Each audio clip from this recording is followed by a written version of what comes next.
Oke guys, assalamualaikum warahmatullahi wabarakatuh. Di video kali ini saya akan berbagi pengalaman cara mengajukan pinjaman KUR ke Bank BRI 2024 ya guys ya. Jadi untuk melakukan pinjaman ke Bank BRI, itu ada beberapa langkah yang harus kita penuhi ya guys agar bisa cair. Untuk langkah yang pertama, tentukan jenis pinjaman yang akan kalian ajukan.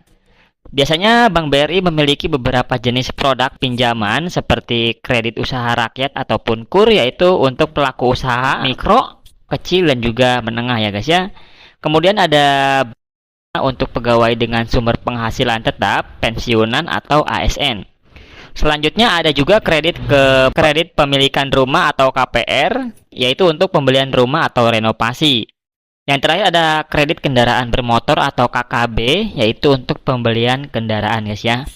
Nah, untuk langkah yang kedua, penuhi syarat dan dokumen yang dibutuhkan. Jadi untuk setiap produk pinjaman pasti memiliki persyaratan khusus. Tetapi umumnya dokumen yang harus disiapkan meliputi KTP, terus kartu keluarga, surat nikah, pas foto 4x6 suami istri ya guys ya. Kemudian NPWP jika pengajuannya lebih dari 50 juta. Terus ada juga slip gaji atau bukti penghasilan, rekening koran atau mutasi rekening 3-6 bulan terakhir, terus jaminan seperti BPKB motor ataupun sertifikat rumah. Kemudian surat izin usaha. Nah, untuk pembuatan surat izin usaha biasanya dibuatkan dari desa setempat guys ya. Jadi nanti untuk ongkos pembuatannya biasanya gratis dari pihak desa. Selanjutnya langkah ketiga yaitu kunjungi kantor cabang BRI terdekat di daerah kalian ya guys ya. Bawa semua perlengkapan dokumen yang sudah dijelaskan di langkah kedua tadi dan langsung ke kantor cabang BRI terdekat. Pastikan untuk berkonsultasi dengan petugas customer service mengenai jenis pinjaman yang paling sesuai dengan kebutuhan kalian. Jadi kalau misalnya kalian mau minjam 15 juta, usahakan kalian bilangnya 20 juta ya guys ya. Jadi pengajuan itu hanya sebatas permintaan kita kepada pihak bank. Hasilnya nanti bank sendiri yang akan menentukan nominal setelah nanti disurvei oleh pihak penyurvei. Jadi biasanya kalau kita ngajuin 20 juta, di ACC-nya hanya 15 juta atau di bawah itu tergantung kepercayaan mereka terhadap kita ya guys ya. Jadi usahakan disiapkan jawabannya di saat nanti penyurvei ataupun analis yang akan mengajukan beberapa pertanyaan. Nah, untuk langkah yang keempat yaitu proses verifikasi. Setelah semua dokumen diserahkan, biasanya pihak bank akan melakukan proses verifikasi yang meliputi pengecekan kelayakan kredit, terus verifikasi data, dan kemungkinan survei usaha ke tempat usaha kita ya guys ya. Nah, jadi seperti yang sudah saya jelaskan di langkah ketiga, bahwa survei itu biasanya akan dilakukan 2 kali penyurvei. Jadi kalau misalkan kalian punya usaha kecil seperti jualan es, makanan, dan sejenisnya, mereka akan menanyakan penghasilan tertinggi dan terendahnya, sehingga nanti penyurvei ataupun analis akan menghitung dari hasil usaha kita guys.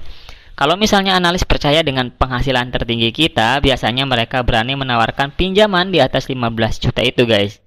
Jadi intinya kalian jawab jujur aja dan buat analis ataupun penyurvei percaya kepada kalian. Selanjutnya langkah kelima yaitu persetujuan pinjaman. Nah, jika disetujui, biasanya pihak bank akan menghubungi kalian dan akan meminta kalian untuk menandatangani perjanjian kredit. Biasanya disuruh datang langsung ke banknya ya guys ya. Perhatikan detail bunga ataupun tenor dan juga cicilan pinjaman. Setelah proses ini selesai, akan dicairkan ke rekening kalian atau secara cash juga bisa, tergantung keinginan kalian guys. Selanjutnya untuk langkah ke-6 ataupun langkah terakhir, pantau cicilan. Itu pastikan untuk membayar cicilan dengan waktu sesuai. Pastikan untuk membayar cicilan tepat waktu sesuai perjanjian agar tidak terkena denda atau masalah kredit di masa mendatang ya guys ya. Biasanya kalau misalnya kalian tidak ada masalah selama pembayaran setiap bulannya, pihak bank akan menawarkan kembali jika cicilannya sudah masuk setengah dari masa pinjaman.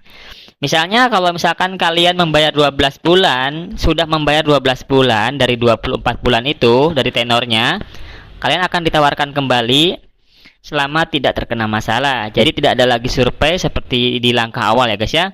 Soalnya data kalian sudah ada dan BI checking kalian sudah bagus. Makanya pihak bank berani menawarkan pinjaman lagi. Oke guys, dengan melakukan langkah-langkah di atas, proses pengajuan pinjaman di Bank BRI dapat dilakukan dengan lancar ya guys.